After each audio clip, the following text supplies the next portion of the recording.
International pressure is mounting against China's communist government. Beijing received global criticism for its mishandling of the COVID-19 crisis, and now it is accused of committing genocide. The U.S. Commission on International Religious Freedom warns China's forced sterilization of Uyghur Muslims may meet the definition of genocide under international law. U.S. Secretary of State Mike Pompeo is demanding that China end the practice of sterilizations and forced abortions. And Uyghur rights activists are calling on the International Criminal Court to investigate. Well, joining us with more is Salih Hudayar. Mr. Hudayar is Prime Minister of the East Turkistan government in exile. Salih, it's good to talk to you again, but I guess the reason isn't so good. So last time you were here, we discussed China forcibly removing Uyghurs from their homes, putting them into forced labor during the COVID-19 crisis. So tell us, what is China doing to them now regarding forced abortion? So China has a long-standing policy of forcibly aborting Uighur and other Turkic babies. Initiated its family planning policy back in 1979. In fact, according to the Chinese government, between 1979 and 2009, they prevented 3.7 million illegal births in East Turkistan. Wow. I mean, so this has been going on for a while. It isn't something new. Why the attention now?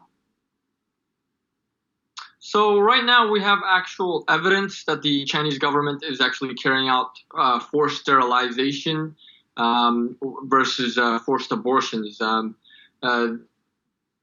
Hundreds of thousands of Uighur and other Turkic women have been forcibly sterilized by the Chinese government. So it goes beyond abortion. It's forced sterilization as well. And I'm sure the communist government, of course, would say, well, this is being done for population control. We have nearly 1.5 billion people here. And I know in the past they've rejected the legitimacy of the International Criminal Court. So why do you think an ICC investigation now will make any difference?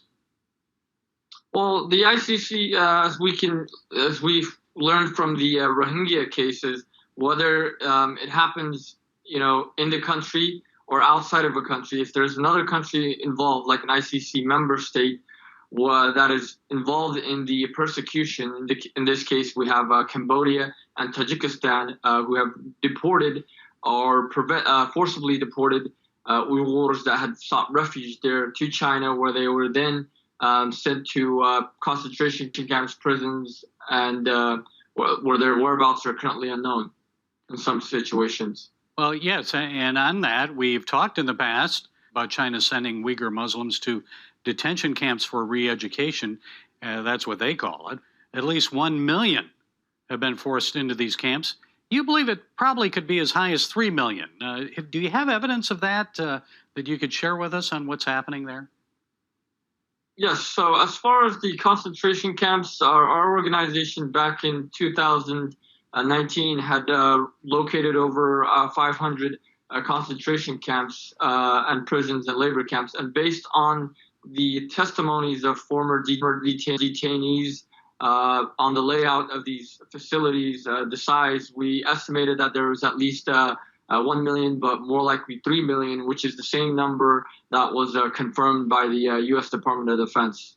That's unbelievable.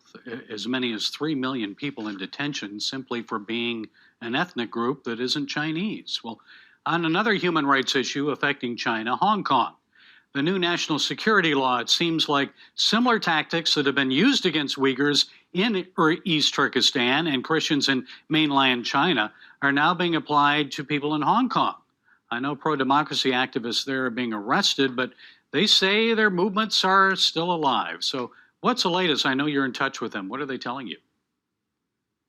So the people of Hong Kong, especially protesters, have been trying to push back, but mostly at this point, they're trying to seek international, involvement to resolve this issue. Because with this national security law, China can effectively imprison anyone that opposes their rule and label them as terrorists or separatists. But it's going to take a whole of international response to pressure China to back off from Hong Kong. And finally, last month, I know President Trump signed the Uyghur Human Rights and Policy Act. So Why was that important, Salih, and what more can be done about these human rights violations, not only against Uyghurs, but also the people of Hong Kong? Firstly, the signing of the Uyghur Act was a huge symbolic victory for our people who've been trying to seek justice and put an end to these atrocities. The act would require would authorize the president, would give authorization to the president to sanction Chinese officials that are responsible for these crimes that are being committed. It would also, implement, other follow-up measures to, investigate the issue. This act right now, it's yet to be officially implemented, and that's why we're trying to encourage the U.S. government and other governments to actually do the same thing by sanctioning Chinese officials. This is another reason why we opened a case at the ICC. Okay, Salih Hudayar, Prime Minister of the East Turkistan government in exile. Thank you. Good to see you again. Thanks for joining us. Likewise. Thank you for having me.